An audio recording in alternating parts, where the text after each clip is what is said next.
In the vast and intricate tapestry of human personality, there exists a rare and profoundly complex thread known as the INFJ. Representing a mere fraction of the world's population, those who carry this psychological archetype are often described as old souls, wandering through a modern world that rarely speaks their native language of depth, empathy, and uncompromising authenticity. To be an INFJ is to experience life with the volume turned all the way up, sensing the unspoken currents of human emotion, the hidden pain behind a stranger's smile, and the profound interconnectedness of all things. Yet, this magnificent gift of profound intuition and boundless empathy comes with an inevitable shadow. Because they operate on a frequency of pure sincerity and relentless pursuit of meaning, there are certain types of individuals who simply cannot navigate the quiet, formidable waters of an INFJ. Today, we will embark on a deep psychological journey to explore the specific personalities that inevitably clash with this rare soul, and why the defense of one's inner peace is not an act of arrogance but an absolute necessity for survival. To truly understand why certain people recoil from the INFJ, we must first understand the intense light that this personality emanates. They possess an almost ethereal ability to see beyond the surface of human interaction. They do not just listen to the words being spoken, they listen to the spaces between the words, the subtle shifts in breathing, the fleeting shadows across the eyes.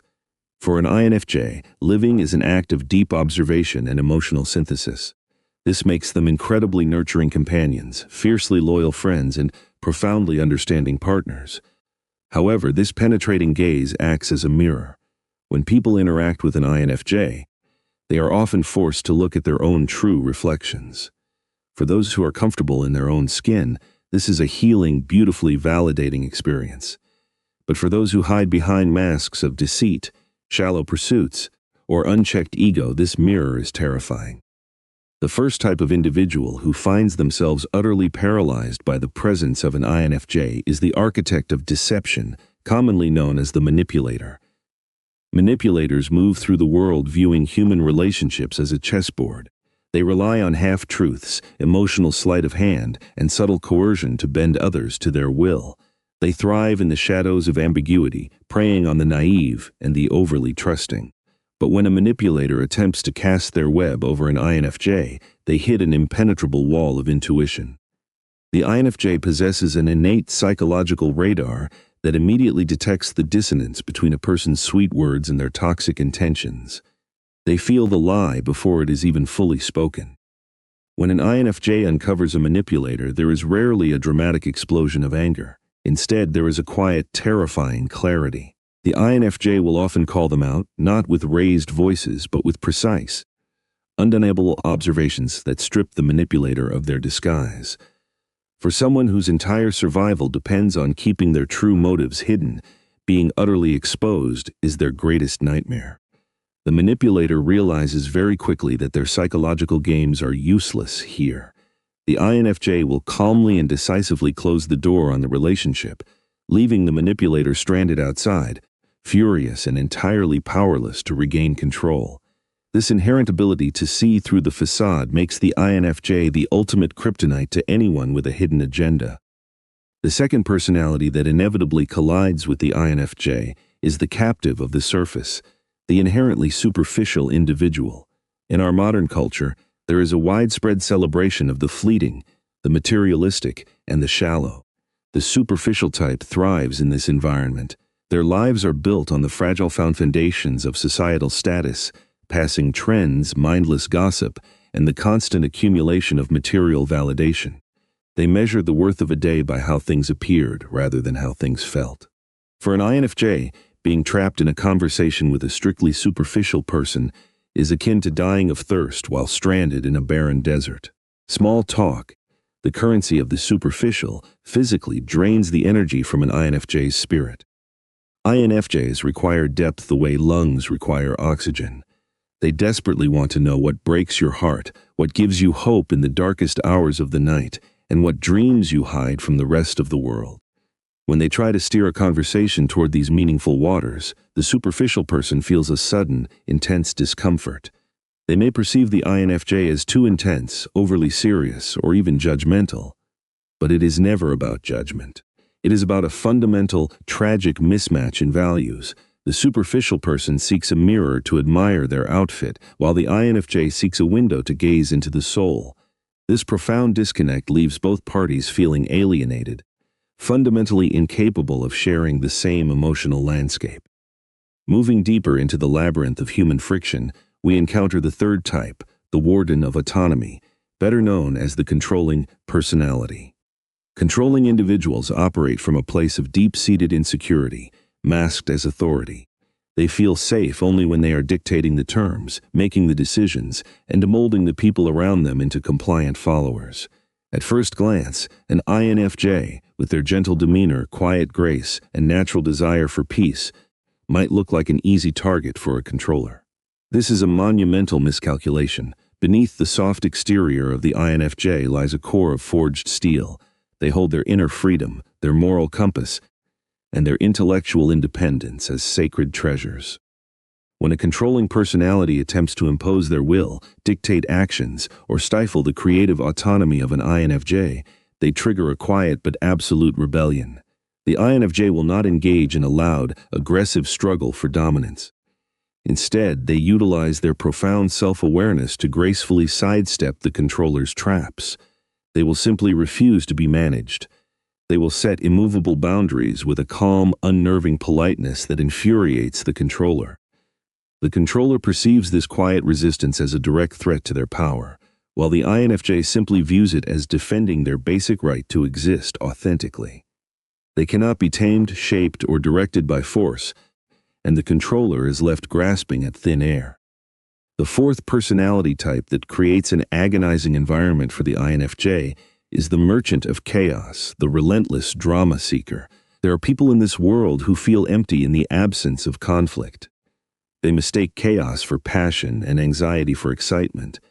They are constantly stirring the proverbial pot, creating catastrophic misunderstandings out of nothing, and aggressively pulling everyone around them onto their exhausting emotional roller coaster. For the drama seeker, peace is boring. For the INFJ, peace is an absolute prerequisite for a healthy life. The INFJ's nervous system is naturally highly attuned to their environment, making them incredibly sensitive to external conflict and aggressive noise.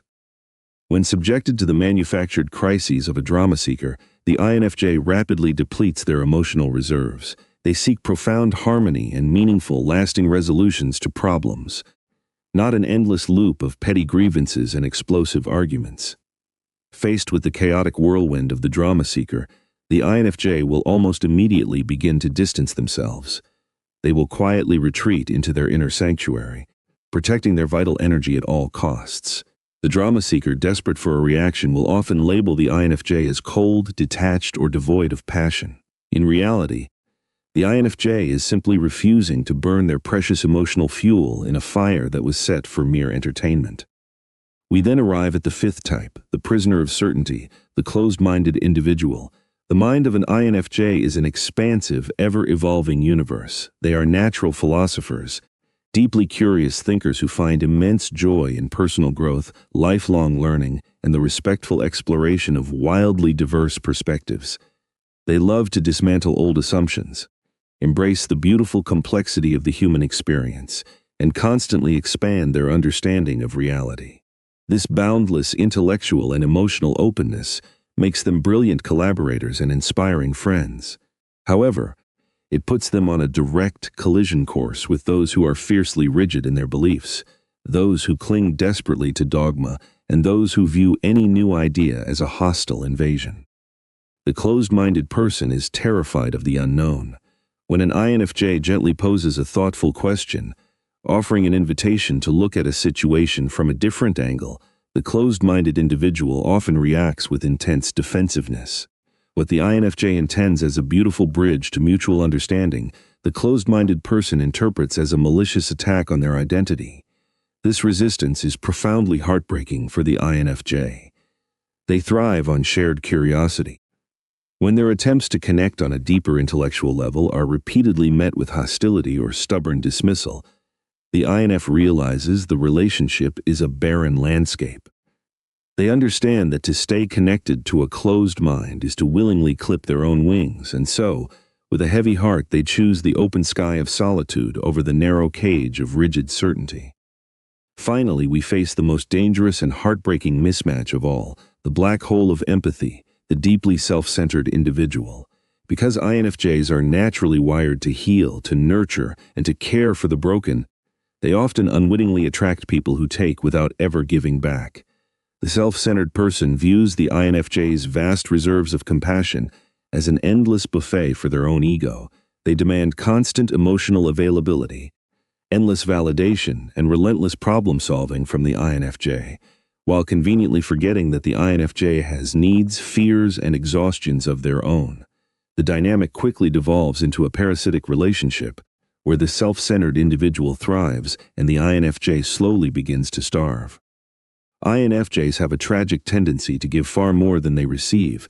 They will pour their light into the dark spaces of a self-centered partner or friend, hoping against hope that one day the care will be reciprocated.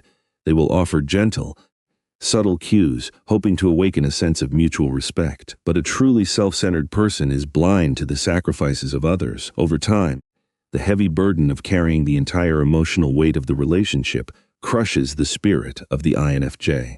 They begin to feel invisible, deeply unappreciated, and hollowed out. They realize that they are bleeding out emotionally to sustain someone who would not offer them a bandage in return. It is in the aftermath of dealing with the self-centered, the manipulative, and the chaotic that the famous psychological phenomenon known as the INFJ door slam occurs. To the outside observer, it appears sudden, ruthless, and cold. But the truth is entirely different. The door slam is never the first reaction. It is the very last resort of an exhausted heart. The INFJ has likely spent months or even years trying to fix the unfixable, forgiving the unforgivable, and sacrificing their own peace for the sake of the other person. The door slam happens only when the INFJ's emotional survival is completely at stake. It is not an act of vengeance, but a desperate, decisive act of self-preservation. When the door closes, it locks forever, shutting out the toxicity to protect the delicate, beautiful soul inside. The profound lesson that every INFJ must eventually learn in their journey through life is the sacred art of boundary setting. Because their compassion is so boundless, they must learn to build elegant fences around their garden. It is a painful realization that not everyone deserves access to the depths of their soul. True compassion does not mean allowing yourself to be consumed by the darkness of others. By learning to identify the manipulators, the shallow minds, the controllers, the chaotic forces, and the selfish takers early on, the INFJ can gracefully redirect their energy. They learn that saying no to toxic dynamics is the most powerful way of saying yes to their own precious life. When an INFJ finally masters the courage to walk away from those who drain them, a magnificent space opens up in their lives. They make room for their true tribe. They begin to attract the kindred spirits, the deep thinkers, the gentle hearts who understand the beauty of silent companionship and the immense value of unwavering loyalty. In these healthy relationships, the INFJ finally experiences the exquisite joy of mutual effort. They learn what it feels like to be held with the same tenderness that they have so freely offered to the world. They discover that when two whole, authentic people together, the connection is not draining, but infinitely energizing.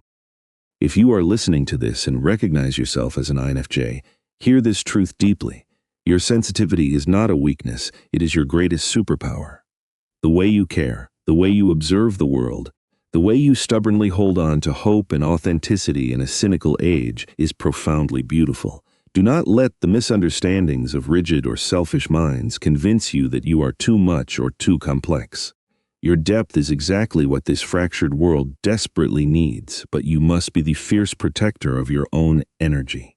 Honor your need for solitude, celebrate your high standards for connection, and never apologize for requiring depth in a world that so often settles for the shallow surface. And for those who are fortunate enough to have an INFJ in their lives, who have proven themselves worthy of that sacred trust, cherish them. Understand that when an INFJ shares their inner world with you, they are handing you the key to a very private, very beautiful kingdom. Be gentle with their overthinking minds. Be patient when they need to retreat into their silence to recharge. and always approach them with the same fierce honesty and loyalty they offer you. To be loved by an INFJ is to be seen truly and completely, flaws and all, and to be embraced anyway. It is a rare and transformative kind of love.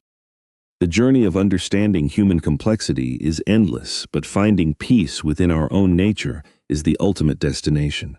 May you always have the courage to protect your inner sanctuary, the wisdom to recognize those who genuinely value your spirit, and the grace to let go of everything that no longer serves your growth. We hope this exploration has brought you comfort, clarity, and a deeper appreciation for the quiet strength within. Take a deep breath, trust your profound intuition, and walk forward into the light of your own authentic path. Until we meet again to explore the quiet mysteries of the mind, may your days be filled with meaningful connections, and may your heart always find its restful home.